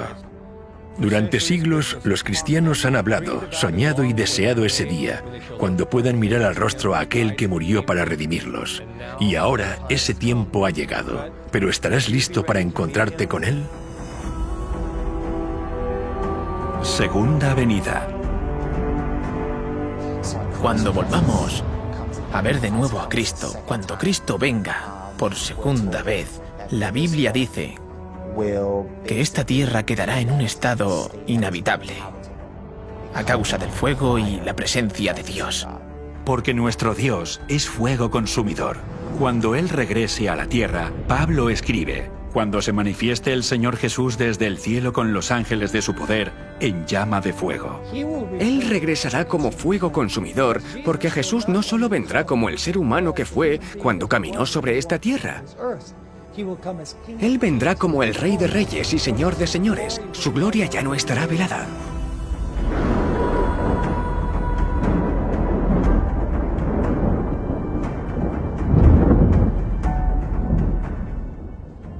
Abrumado con la visión de Cristo viniendo a la tierra, Isaías escribió: ¿quién de nosotros morará con el fuego consumidor? ¿Quién de nosotros habitará con las llamas eternas? Y esta es la pregunta a la que nos enfrentamos mientras nos preparamos para morar en el fuego consumidor de la presencia de Cristo en su venida. Pero después de que Isaías pregunte quién moraría con el fuego consumidor, él mismo responde su pregunta y dice: el que camina en justicia. Solo el justo puede morar de forma segura en la presencia de Dios. Esto significa que el mensaje que dio Noé para que la gente se preparase para el juicio al mundo mediante el agua es el mismo mensaje que preparará a las personas para el juicio al mundo mediante el fuego, porque Noé fue un predicador de justicia.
Como evolucionista, nunca pude entender por qué debo guardar un día de reposo si no hubo una creación de 6 días.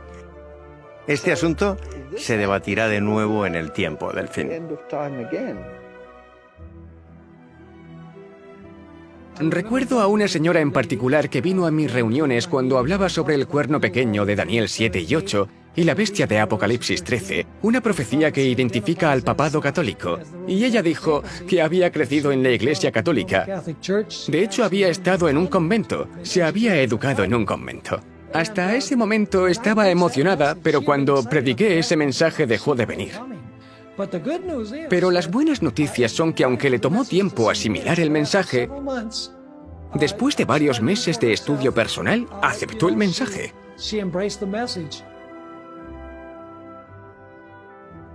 Cuando escuché por primera vez hablar del santuario, me pareció aburrido, porque no tenía ni idea de lo que se trataba. Acababa de entrar en la iglesia y solo me atraía, te puedes imaginar, el tema de la marca de la bestia. El santuario era solo como, bueno, sí, la marca de la bestia, eso es lo importante. No fue hasta que aprendí a estudiar la Biblia que comencé a ver la belleza de los símbolos del santuario. Cuando comencé a estudiarlo personalmente y me di cuenta de su función dentro del contexto del mensaje de los 3 ángeles, puedo decir que enriqueció y profundizó mi comprensión de la palabra de Dios, del plan de salvación, del carácter de Cristo. Realmente enriqueció la visión que yo tenía del plan de salvación.